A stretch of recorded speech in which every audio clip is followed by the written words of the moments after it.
Hello there, everyone. Welcome back to some more Let's Play Underrail. In the last episode, we visited the folks in Southgate Station and various people within Core City to ask them what they thought of the faceless withdrawal.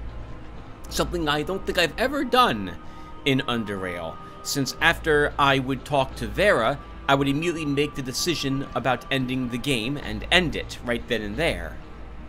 We learned a few things about what the various people thought, and most of them, it confirmed their biases already.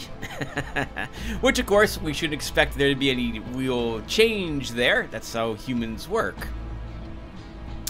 We also then came back to our home, where I was intending to do some crafting on screen, but it was incredibly boring. And especially because a good chunk of it would require me to level up to gain the electronics skill I would require to craft a better shield and shock super steel spear.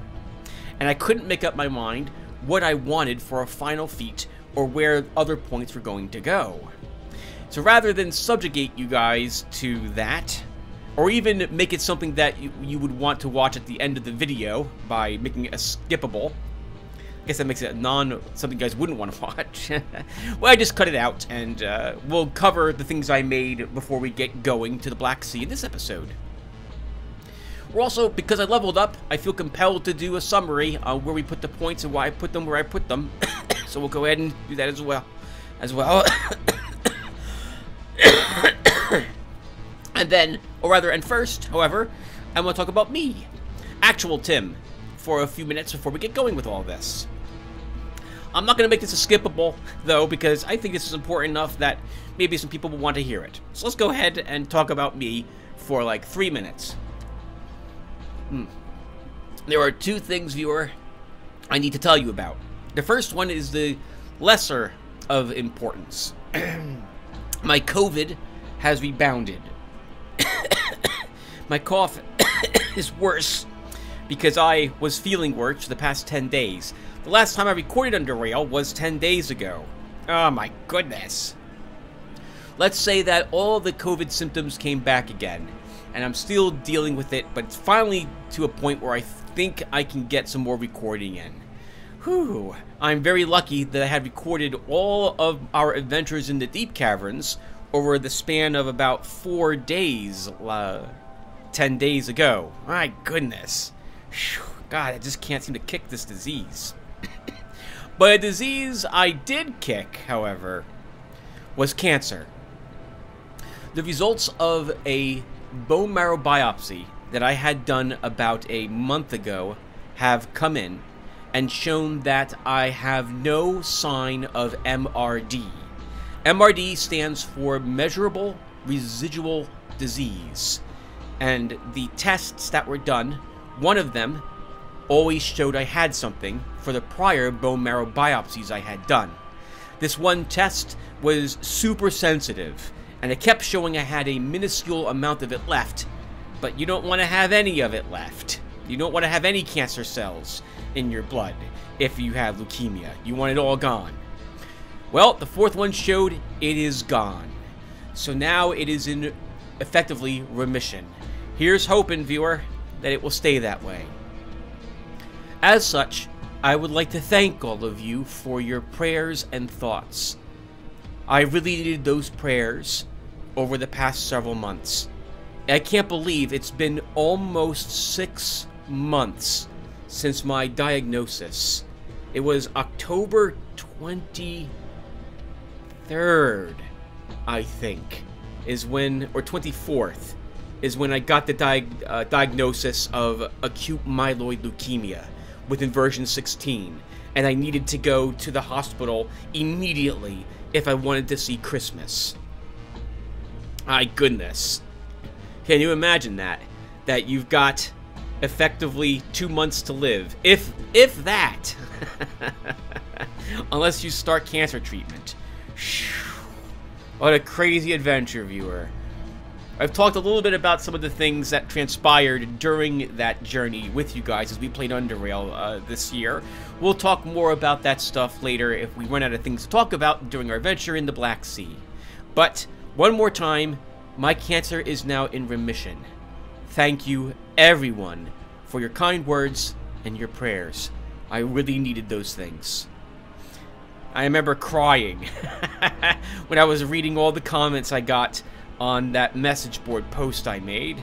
I still have to go through all the rest of the comments and answer them, but thank you. I'm intending to make a video where I say hello to you guys again with my webcam, but I'm waiting for my cough to go away. It will probably happen next month at some point, or in June at this rate. Recovery cough simply doesn't want to go away. Anyway, with that said, I'm going to put a small break here, and then we're going to go and look at Tim. So give me a second.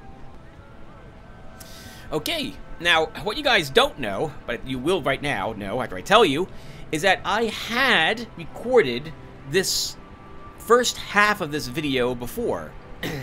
Where the first half of this video was Tim doing a summary of Tim, the character we played through this adventure, and trying to describe everything I did, why I did it, and if I thought it worked out for us or not during this playthrough of Underrail. That's boring, though. I've watched the video, and I decided that no, I'm not going to make you guys watch that either. Instead, we're going to do the standard level up summary, and then we're going to get out in the Black Sea to do some adventuring, rather than spend 40 minutes talking about Underrail and my build. We can summarize it really quickly with this. We beat hard mode. We did it without a min-max build. We did it with even having a few house rules to restrict some of the more useful things, we'll call them, from being even taken, like temporal contraction, which I attempted to limit throughout our playthrough of the game.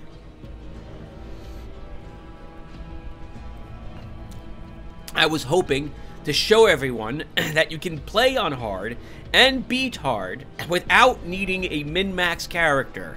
Don't listen to the internet if it tells you you must lower stats to 3 to play this game. They're lying to you. They don't know what they're talking about.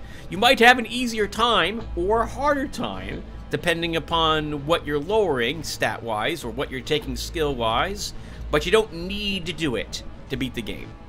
You just need to invest 2,200 hours into the game, understand the game mechanics very well, and know where every single ambush is in the game in order to have fun.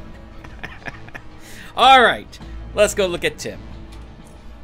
We didn't get any stat points at level 30 because we stopped getting stat points at level 24. But here's more of the evidence that we are not the min-max character, which I have said every single time we've looked at Tim since we've leveled up, since who knows how long ago. Our highest stats were 8s, and we had 4 of them. Yes, we got through the game with quite a low, at the end, or what the internet would consider a low stat spread. But still, quite feasible on hard. That said, on dominating, this probably wouldn't work so well without a heavy use of caltrops everywhere.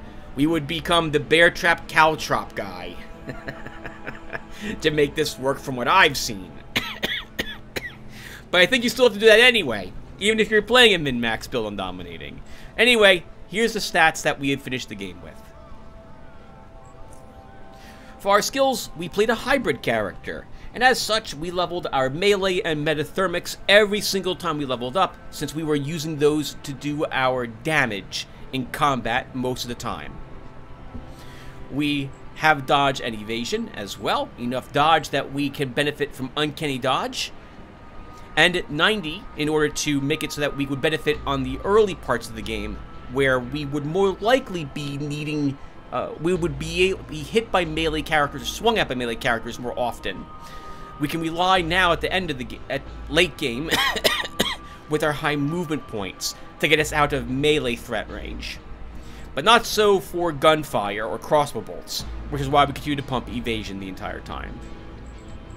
We have some lockpicking and pickpocket, enough to give me an effective lockpick of 125 with our Hux tool, Hux key. This lets us get through 140 lockables, which I think is the highest thing we will encounter in the Black Sea. No higher than that. So this should open everything that's locked waiting for us. And enough pickpocket that we're not worried about anyone's pockets being blocked off from us. We were a crafty character, and so we took various technologies, everything except for throwing, because I wasn't intending on throwing grenades, but we threw a hell of a lot of them, didn't we, during our playthrough? As you can see, I leveled our electronics a little bit more. We put 11 more points in this to give me an effective skill of 150. Sorry, the effective skill of 150 is because I'm. Oh, nope. I'm not even in the rooms. Oh, come on, Tim. If I go in here, our effective electronics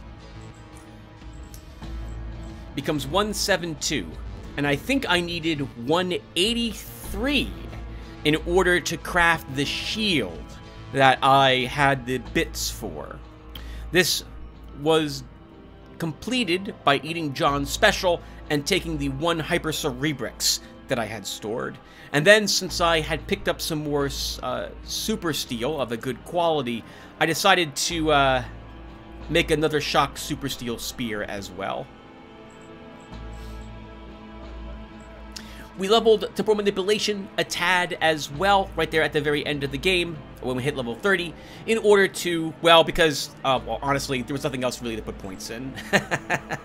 So, I made it a nice, effective 180, which helps our dilation rob a few more movement points from folks, and reduces slightly the chance of contraction applying a dilation to us when it expires.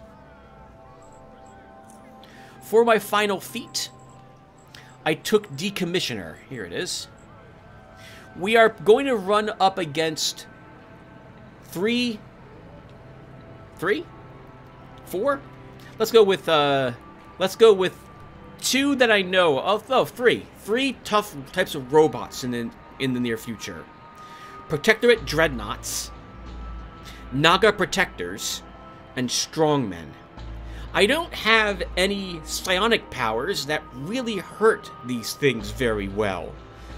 Naga Protectors and Strongmen are resistant to plasma or energy damage.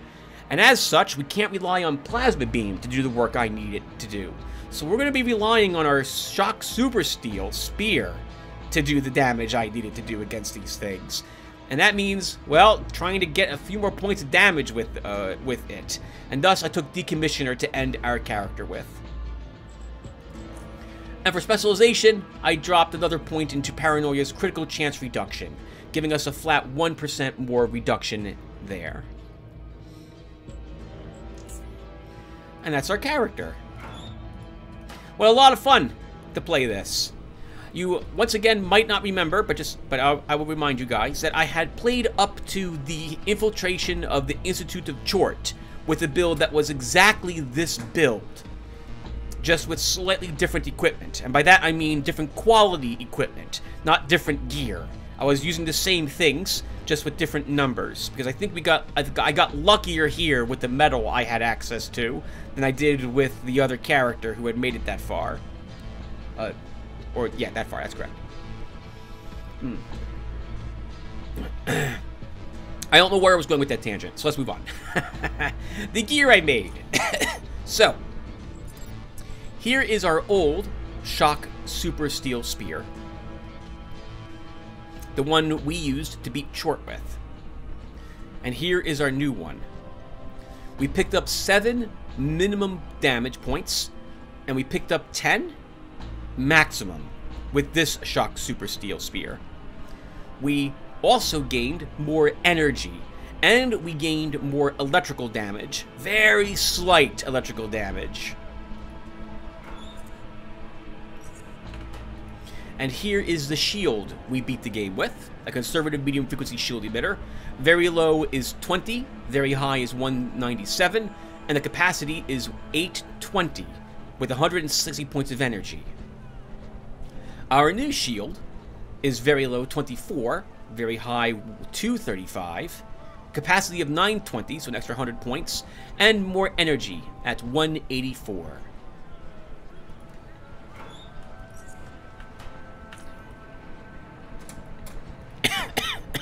I don't think there's really anything else to mention.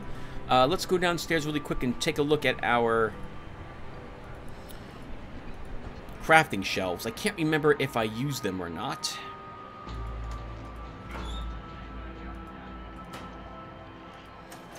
I had not. Off screen, I went back to Bernard in Foundry and purchased 2 more Super Steel plates. One of them turned out to be another quality 177 Super Steel plate, and the other one was a 175. So I made us some Super Steel fibers out of the quality 175, and I'm holding on to a quality 177 to potentially make a normal spear now out of that. In fact, I guess we will do exactly that. So we will retire our Tichrome spear. Actually, I guess we'll put a break here really quick first. So, 1 second. Okay, there we go. So if you had clicked ahead in the video to skip the character summary, I covered the upgrades I did for my equipment off screen. A better shock super steel spear and a better conservative shield were crafted at the end of the last episode and I think off screen, though I might have done the energy shield on screen. I can't remember now if I had done that.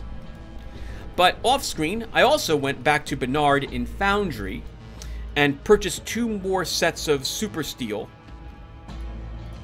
And they were both excellent quality, like super late game. One was another quality 177, and another one was quality 175. So why not make a normal super steel spear and retire our Tichrome one? So that is what you see me doing right now. So we will take a spear shaft and let's go ahead and make it. So spear. And here it is. Because I'm making this, of course,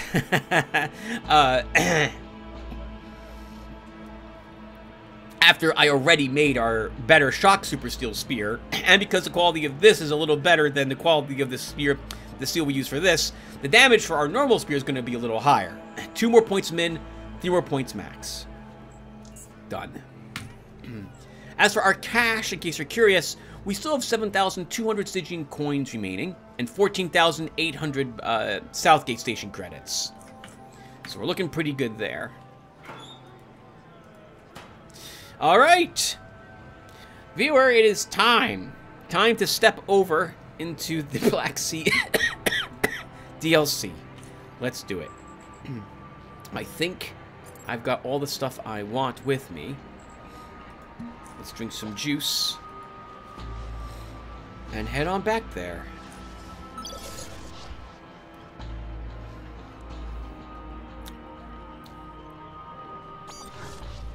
In case you also did not watch the ending of the last video, I had off-screen, I believe I mentioned this, gone back to the deep caverns several times and moved everything I had left down there. Well, not everything, but a good chunk of the stuff that I had stored up back to civilization. I didn't raid the warehouse's armories for gear to sell. That would be the next thing I do, but the side beetles were going to respawn soon, and I decided not to bother doing so. Can always do that later off screen. Alright, viewer, we are here because I intend to coat the beach with caltrops. We will probably be doing, at the very least, a little more work for Aegis Incorporated.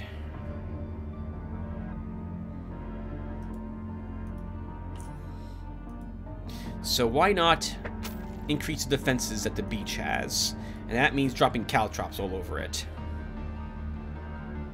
There might be bear traps and what have you out here at the moment too, by the way. Oh, I don't want to re-enervate though.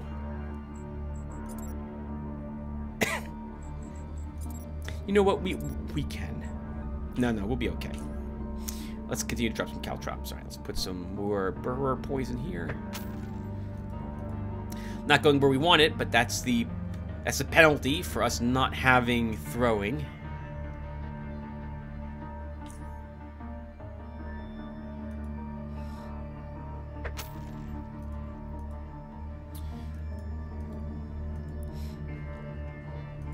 Okay, now we're going to start tossing out some crawler caltrops.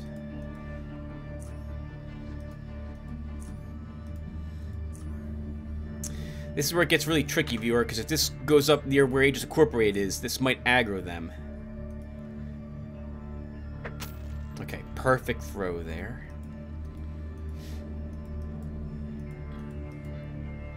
Then we want another one over here to protect Yahota.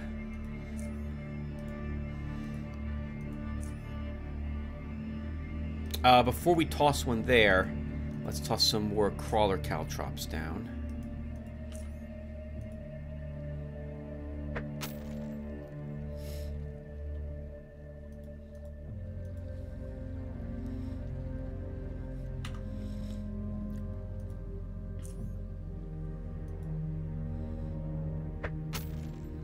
Right, not perfect, but this will funnel them up through here.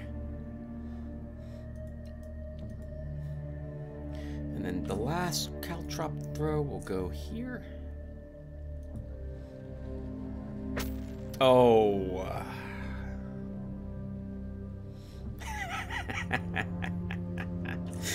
Well, we're keeping it, because I refuse to reload. So how are we... We're just going to have to walk through them.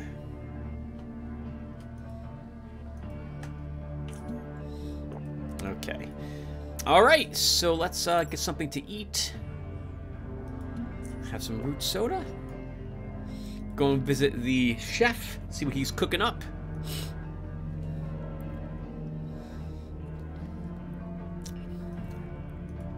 And then head on out there. We were last instructed to visit the mutants here, if I recall correctly. But we did pick up that radio from the fat technician. So maybe we should actually call who's ever on the other side of that. Really, this is 216 coins for buttery steamed clams? That's the same amount as it is to purchase John's special.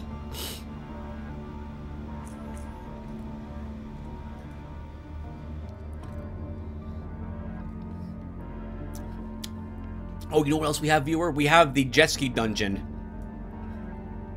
We'll do that a little later. And by that, I mean a few videos from now. By that, I mean like probably 4 or 5 after we're done with the mutant island.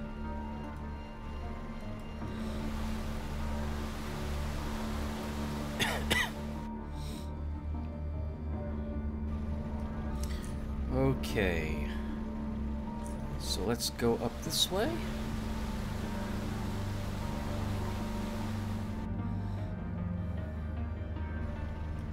Oh! The, whatchamacallit's here, the ferryman. So let's say hello to him. We haven't met him before. Well, we have, but not this character. We also haven't seen what's in the crates, which is nothing to my recollection.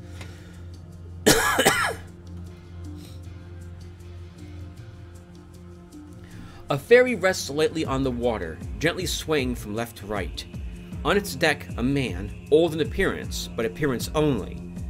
He is walking up and down the deck busily, moving and sorting some kind of scavenged junk, at the same time displaying swiftness and strength rarely seen in people of his age. And everywhere he goes, he is being followed by a trail of smoke born of his pipe. "Who goes there?" he says just before introducing you to his shotgun. Potential pallet recipient? Oh, Invictus. We'll go with Invictus. Invictus! Invictus. Why would a person like you choose the deadly waters of the Black Sea over bathing in fame and wealth? Looking for more of both. But right now, all I want to do is talk. Talk, you say? Well, they all just want to talk. Smoke erupts towards you, but not from the barrel of his shotgun. It obscures the lower part of his face.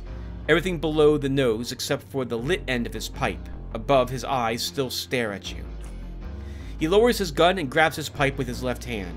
The glow in the pipe intensifies while the glow in his eyes subsides. His smile is slight, but he's quick to wipe it off his face. Fine, fine. I won't blow your head clean off. But I'm not interested in talking to you either. I gotta move out soon. However, I got some scavenged material, if you're interested in a trade. That much time I do have. He nods. That much time I do have. I'll take a look at what you got. First, tell me where to find you. Maybe next time you'll feel a bit more talkative. He draws another smoke from his pipe and unleashes it upwards. You know what? You newcomers really are a persistent bunch. I might actually need to start dispensing hot lead if I'm to keep you at bay. I don't know where I'll be next time. If you need my help that much, find me. Or don't. He blows some smoke right beside your face. Well now, here's what I scavenged just before you came. It used to be that he sold greater... Oh! Well, I was about to say good quality greater siphoner leather, and he does. Quality 101. I think we're wearing quality 70-ish something, or 84. And I don't think we're likely to find much better than this on the actual siphoners, so I think we'll trade for this.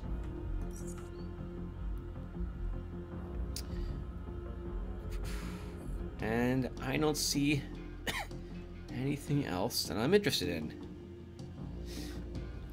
How much does he want for this? 132? Worth it. And he's buying 5 foodstuffs and 3 medicines.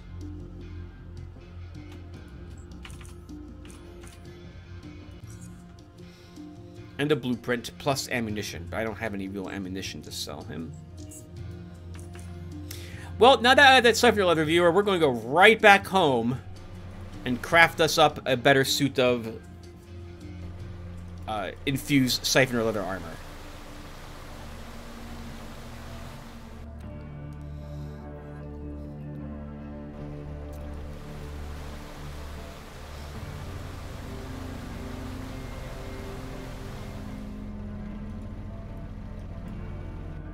Yup.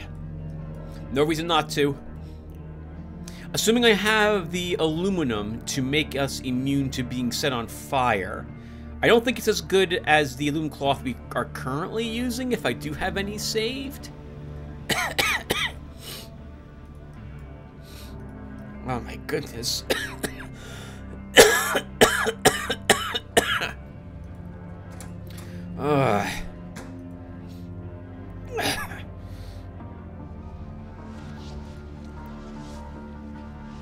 My cough is only this bad when I talk.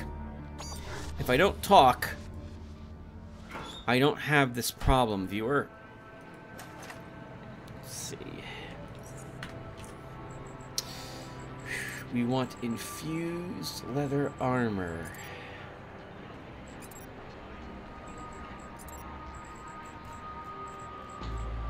Infused leather. Okay, are you sure? Yes, I am sure. This will give us quality 140 infused greater siphoner leather. Before I commit to this, what's this one give us?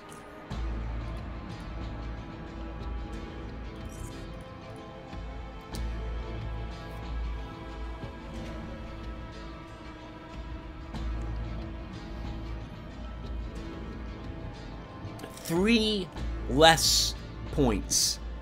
Quality 137 instead of 140.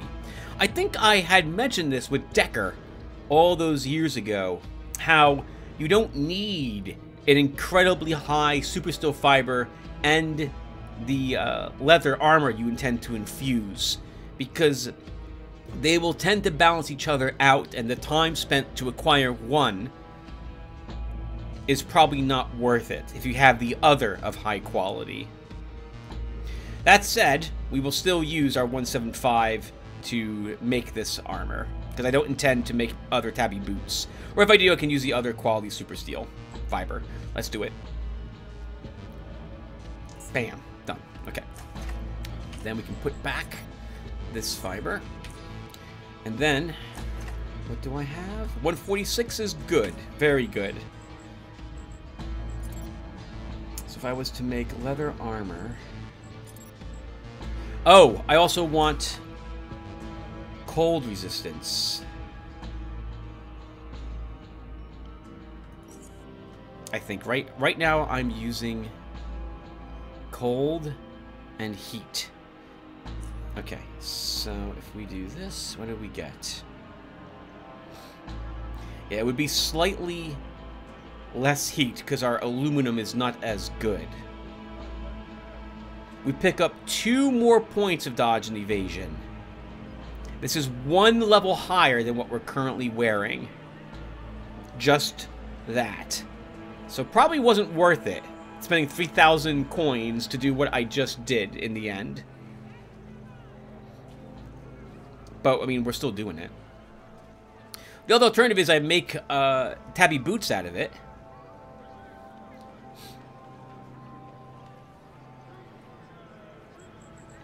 If I was to make tabby boots out of it...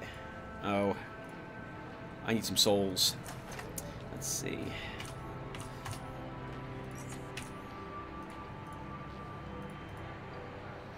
What do we gain? 4 movement points, 3% movement speed, 23 dodge and evasion. We can't be slowed. No. No, we'll go with the armor. Leather armor instead.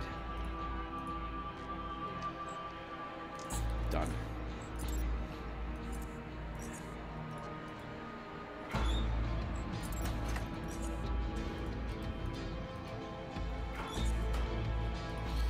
Alright, then our old leather armor gets stored.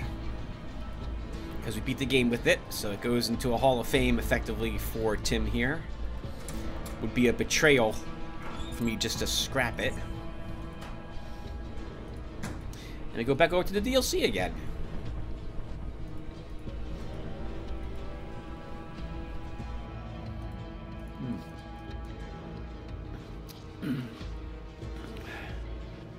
Back to my cough really quick, viewer.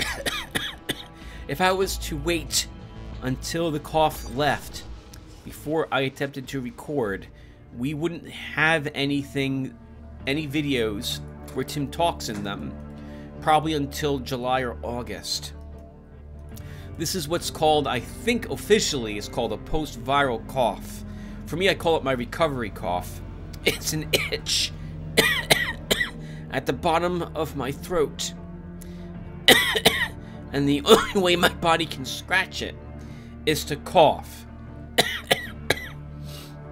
My chest hurts so much from all the contracting that my muscles do to cough this much. When I talk, I'm actually taking painkillers to deal with it at the moment. Oh. Alright. Enough of that. Oh! Before we go there on foot, let's drive around the island.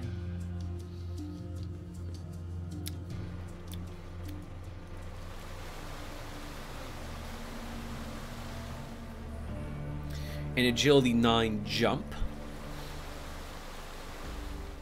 A ventilation unit on the side.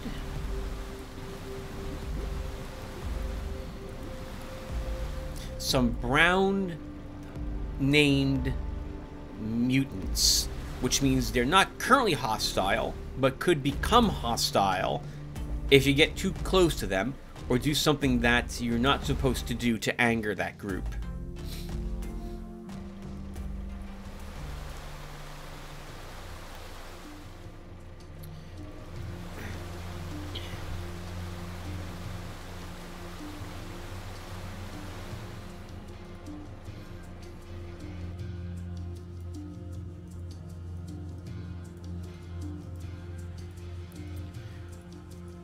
Okay.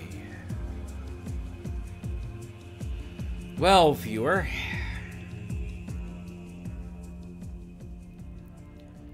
Let's do this.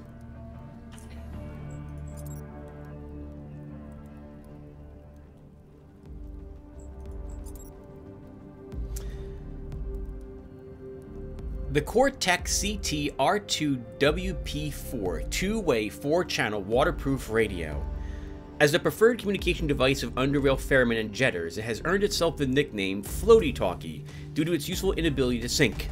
You found this one on one of the technicians at the Black Sea Expedition Camp. I have never, ever, on any of my characters, used this. Let's see who's waiting on the other side.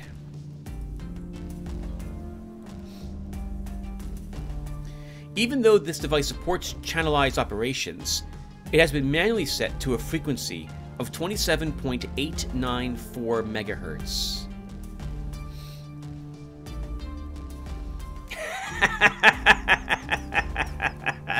I see number 4, and I think that's from StarCraft, right? This is Jimmy, if I remember correctly.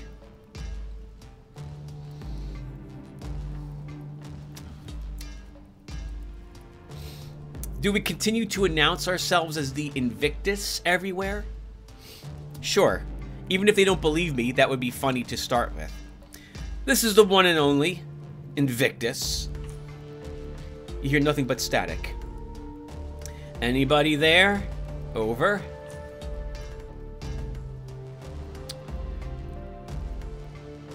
Can anyone hear me? Switch it off. Maybe we have to be at a certain place in order to use it.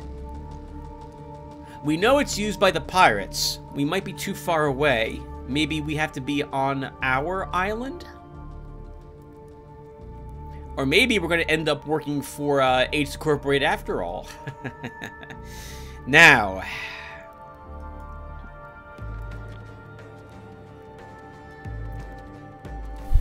how are we doing this?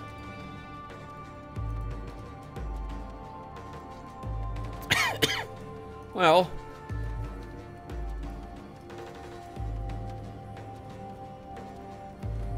we can, I guess, talk to them to start, to the mutants. The mutie sneers at you on sight before taking steady aim at your head. He spits aside and snarls his words out as his sour, moldy breath quickly concentrates the air between the two of you. What do you want? Speak, huh? Or I'll turn you dead.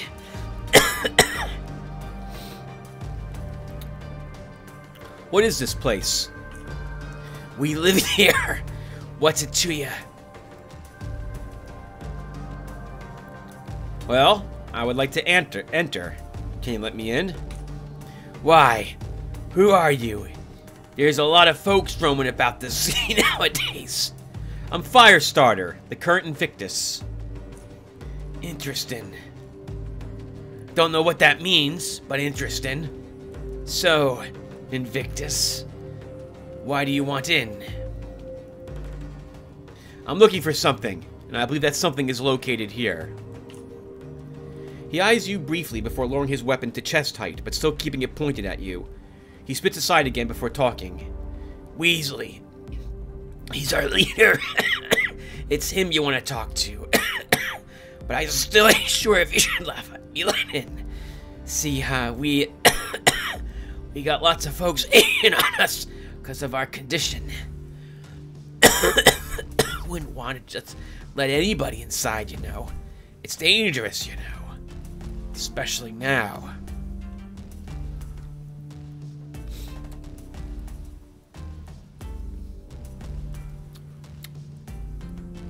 Don't you understand? Their gratuitous contremulation is looming. This conversation is taking away precious time. What? Gratuitous contremolution. Man, the underpurluence of a tricarotic post-junksoid still nauseousness caustrosalicity. Huh? What? Huh? Ah, dear. I bet you don't even know what ceruleosity means. He shakes his head. Weasley will understand the fancy words of yours, I hope. Point me to him. Alright. Go straight through the hall and down the stairs. Straight again to a big room. Right past the dock. Weasley's there. And don't try anything crooked, okay? We're armed, okay? Got it. Unaffected coming through. The mutants, everyone. First time I did this with Garrett. Actually, I suppose I'll just mention this. I have never, ever dealt with the mutants. I have talked with them and then snuck inside the warehouse block that we're supposed to get into here. But not once with any character of mine, and there's been quite a few who've been here, have I ever given the mutants anything. It's not because they're not, they don't need it. It's just because I don't do it. And today's going to be no exception, viewer. No exception. Although we may end up having to fight our way out of this place, we're going to sneak our way in as best as I can. This ventilation unit's grill has been punctured, and the hole is more than large enough for you to go through. The fan inside has been motionless for decades, if not more, judging by its thick coating of green muck. Climb down the ventilation shaft.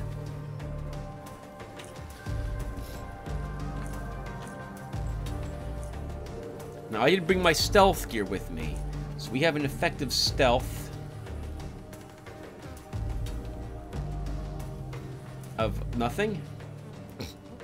I don't know where our stealth is. 0. So we're still detected immediately because we have no points in stealth to benefit from. Okay.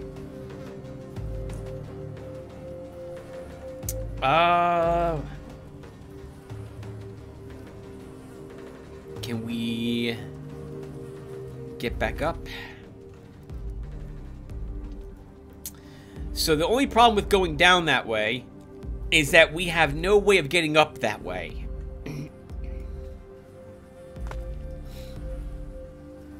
So we'll have to try this a different way then. We'll pick his pockets, but I think we'll skip pickpocketing for most of the mutants.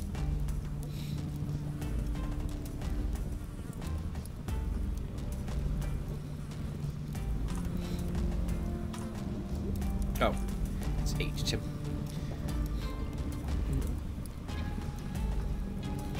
Optical fiber on this guy. What does Frank have on him? Oh my goodness, he looks terrifying. That's one man you don't want to disturb as he walks up to eat his dinner or whatever it is he's having.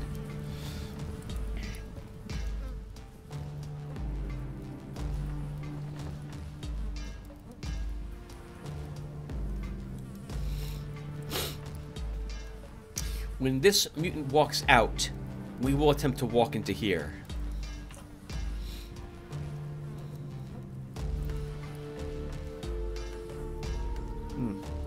Unfortunately, or fortunately, for the mutants, initiating combat with any one of them will immediately warn all of them that something is up and we are behind it.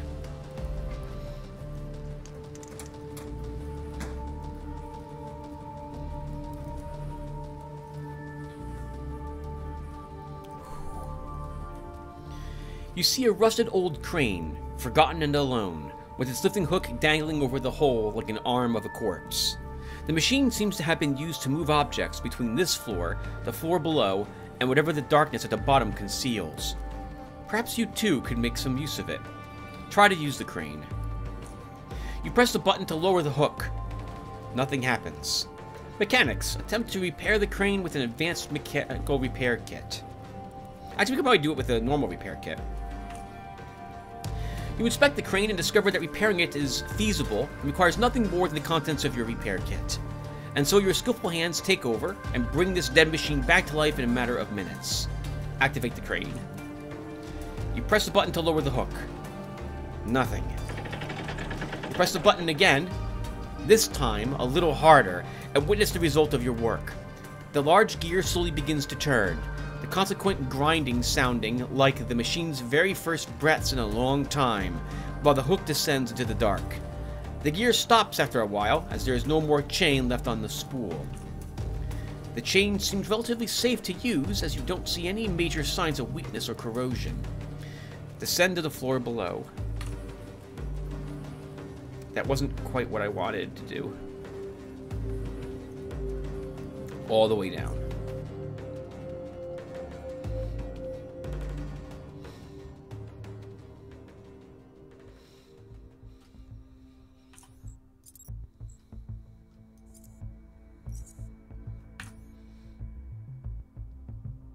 Oh man, it's been a while since I've heard this music. Alright, viewer, hello! Let's go ahead and have something to eat. Or drink. And begin exploring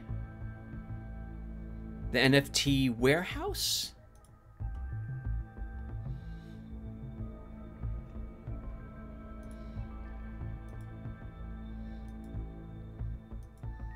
Whole lot of nothing on that side. 7 strength to raise the gate. We are 1 strength short. We do have adrenaline, so we could use that and force open this gate. Let's have some vitality powder.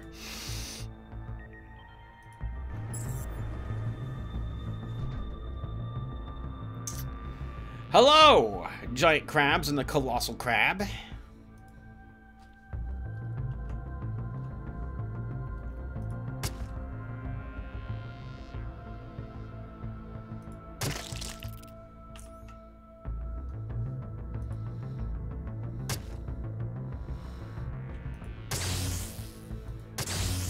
Oh, nice. Good incapacitate there, Tim. We can move away.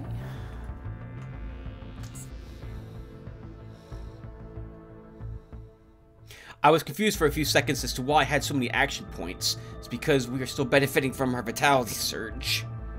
I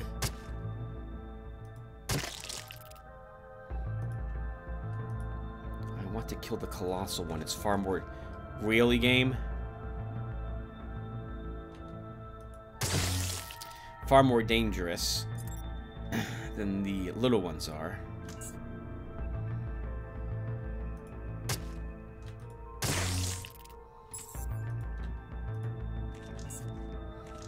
Let's get these corpses gone.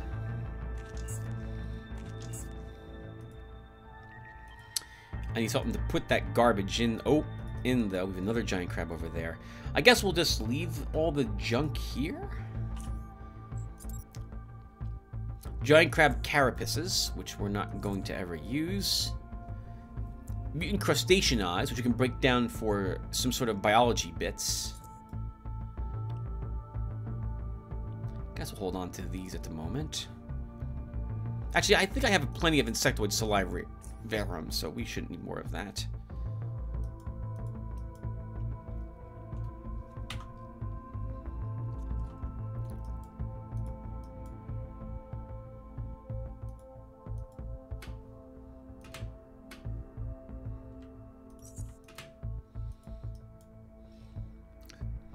Interesting that, assuming this place has not been visited by anyone since the last time NFT was here, that they were still using the same types of health hypos that we use these days. 7 strength, another gate. Okay. Dead technician. That's promising. He may have the thing that we're looking for. But we can't get into this room from this side. The armory. Armory's locked. But that shouldn't stop us from entering.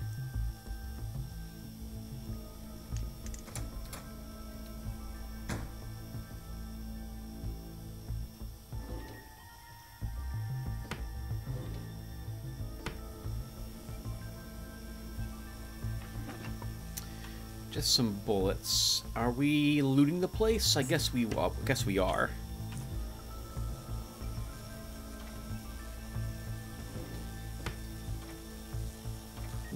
Well, we had the lock picking to get in here, which I think was 70. So for just 10 more, we can open these cabinets. Let's see what weaponry they were using way back then.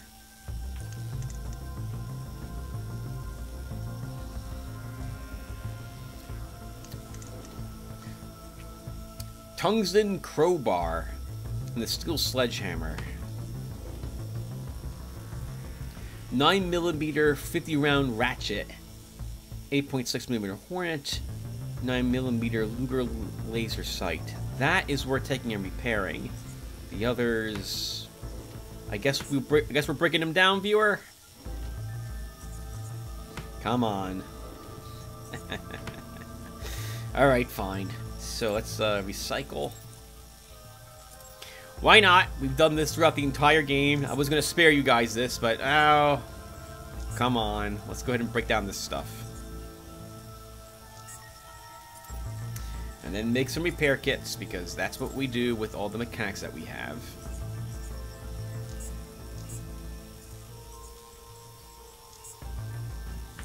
Okay, and then we can use some of those on the weapon we just rescued.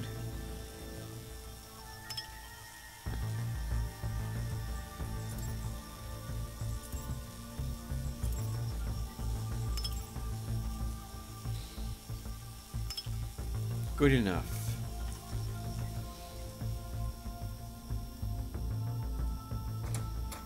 Very limited armory. And not very good weaponry here either. So they must not have been expecting anything too difficult to make its way into this structure.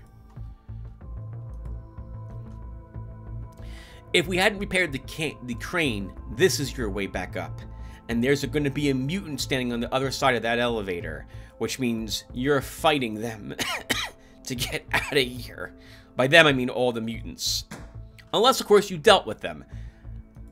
You can give them a sizable amount of drug supplies that Aegis Incorporated brought with them to their expedition in order to gain access to this building. They'd allow you down here.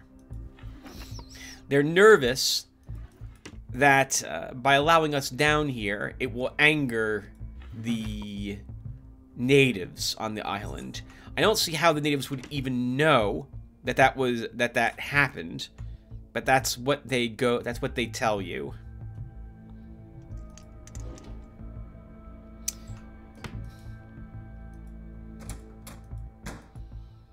Administration. Okay. This looks like it's electronically locked. Oh, it's not.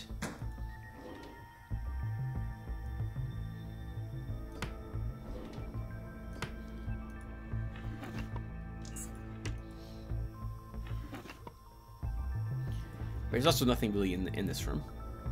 So viewer, I apologize for not talking as much as I might normally do so. Forgive me for saying this. I don't really want to talk very much over the next few videos until my cough is somewhat more controlled, like it had been 10 days ago. In about another week, it will get better. An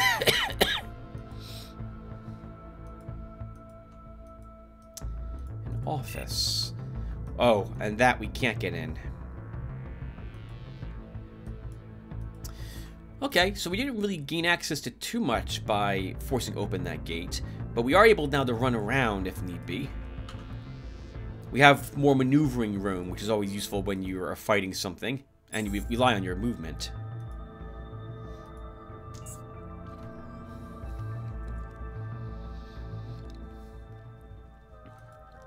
Hello, giant crab.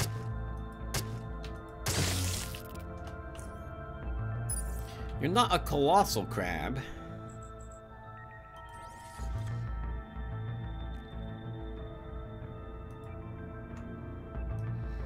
There's one of those. I don't see anything else here.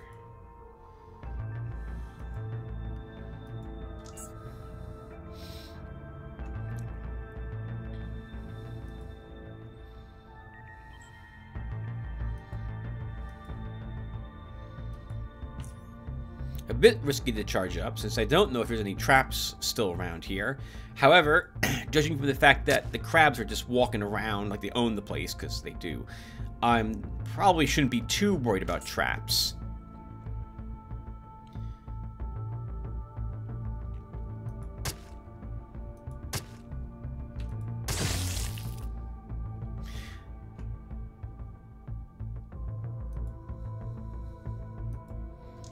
I find it interesting that the crabs walk not like how crabs walk. They should be walking sideways, not straight at us. So these are mutants, effectively. Of course, as always, the last hit, that's the critical. Let's go Colossal.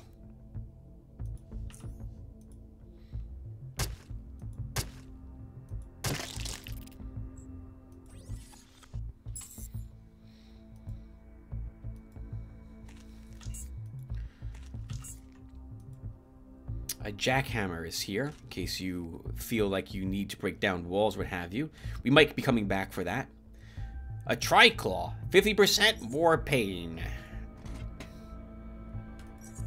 Psi boosters, entropic recurrence, psi mentor. We'll start leaving crab bits there.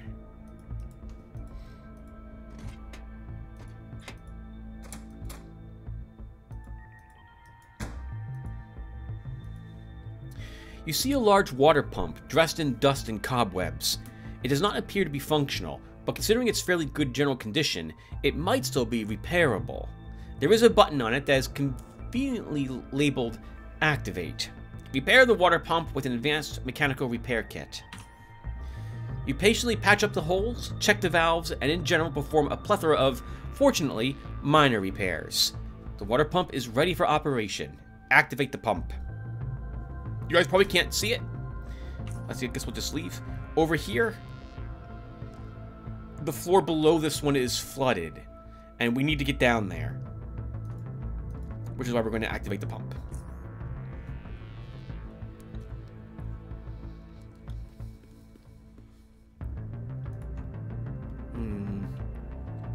But I don't like dropping down with an agility of 1, because that indicates a nasty fall. Let's see if there's a different way we can get down there.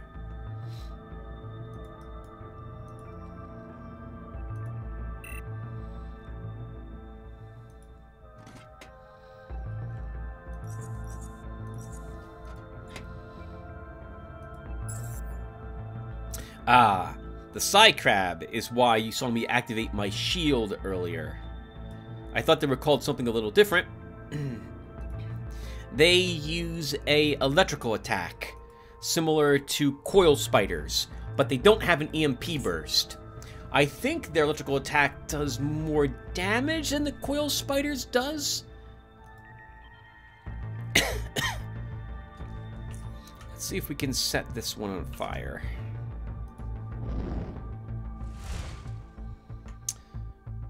We did not. Can I recursion it?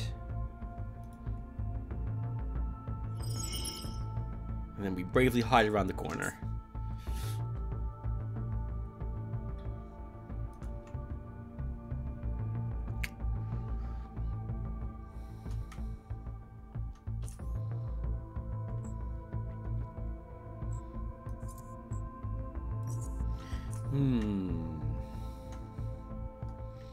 Sure, we can plasma beam. Let's hit the Psi Crab with it.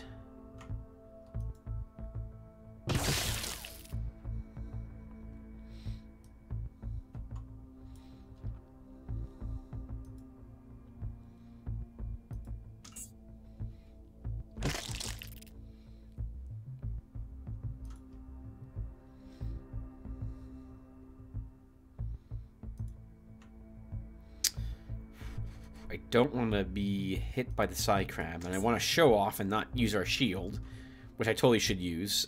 Let's go get that Psi Crab. Psi Crabs have a ton of armor, if I remember correctly, too. So we're going to go ahead and use our exposed weakness on it.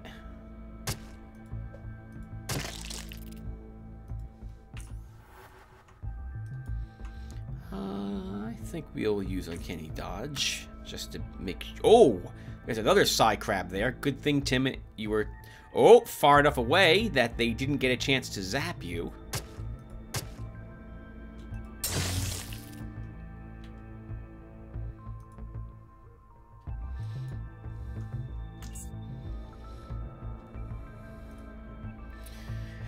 How resistant to fire do you think they are?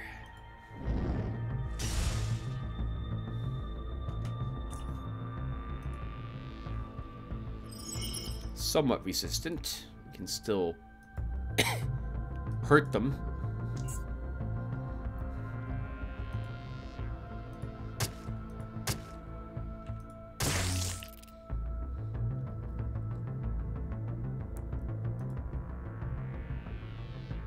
And now we do need to use the shield, just in case one of them gets a bead on me. Oh, look at that! They're trying to, use a pincer maneuver, and they do have pincers, so that would make sense. Why don't we use a dilate there?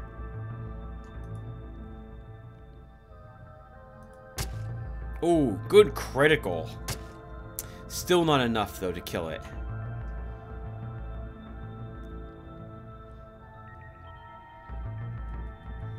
Do I adrenaline?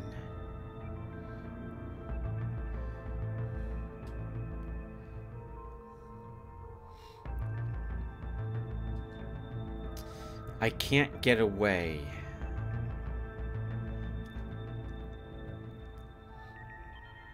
Will adrenaline. Aha, and I knew I would miss one of the attacks, which is why I used my dagger. I did, too.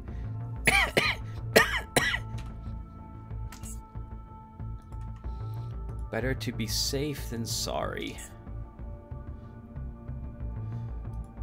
Of course, I wasn't using my shield earlier. And now I'm in the same situation I was just in. Alright, fine. We can use pre-med. And we can pyroblast? Or stream it?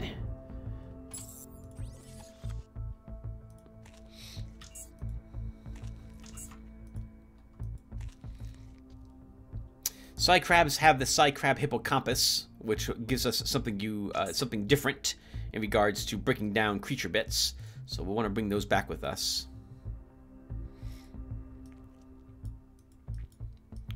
And let's see what they were guarding after we search these other corpses.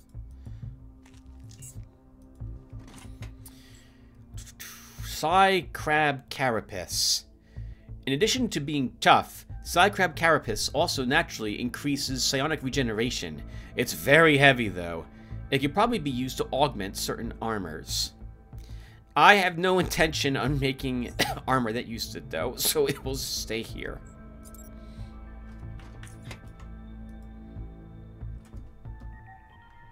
About another 7 minutes.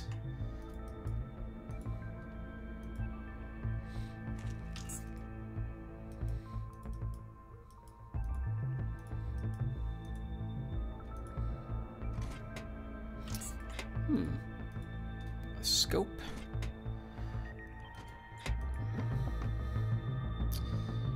A tango. And a 5mm jackrabbit. I'll just leave those there. How's our spear? Oh wow, could use an advanced repair. Nope, we're gonna need to make repair kits at this rate. My goodness. This down here is going to use a lot of repair kits. We did not swing that weapon very much at all.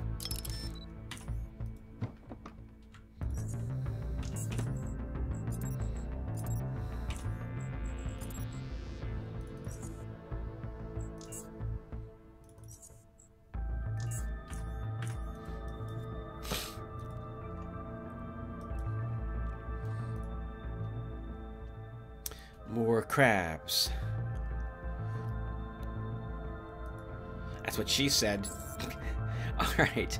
Now that we got its attention, let's bravely run away, because I don't know what else is up there.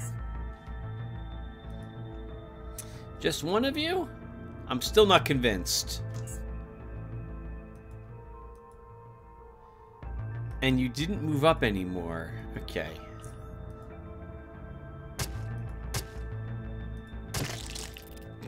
It's always the last one. That's the critical hit. Oh, it was just one. We'll grab all the bullets to sell them. Shotgun shells.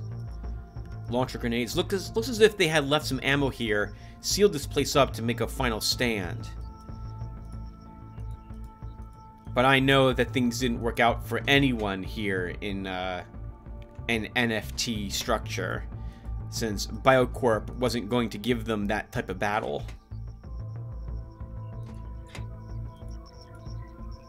Pump Room 2. Unlike the other room, which has a drop down, this one has a ladder, so we will go down there.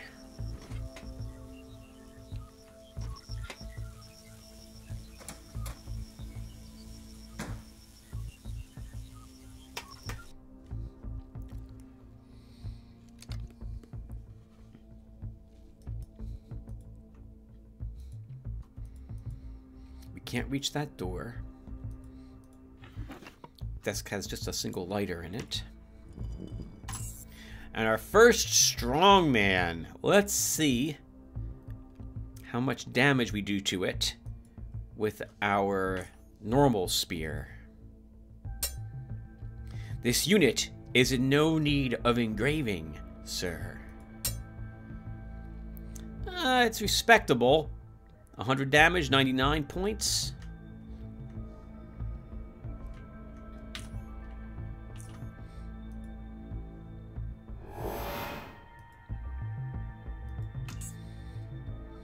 Dilate will make sure it doesn't reach me very easily. 112, 103.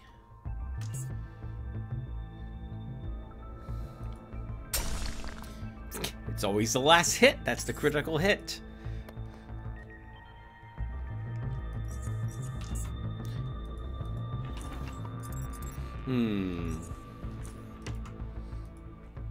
Probably worth using our electrical spear as opposed to our normal spear here. We'll see if electrical damage deals anything more acceptable to these enemies.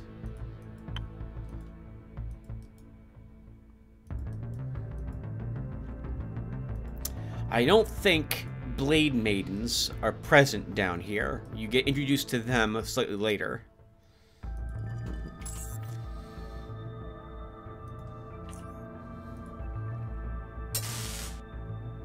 Wow, yeah, 77 electrical damage, 55 physical.